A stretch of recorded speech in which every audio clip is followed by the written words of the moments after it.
பூலோகமெல்லாம் காப்பவன் நீயே, பூவான நெஞ்சம் கொண்டவன் நீயே, காலங்கள் யாவும் கடந்தவன் நீயே, கைதொழுவோரின் காவலன் நீயே,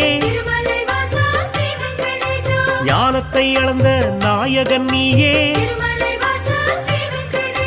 நாடிய செல்வம் தருபவன் நீயே, கோல எழிலை கொண்டவன் நீயே, கோவிந்தா என்றால் அருள்பவன் நீயே,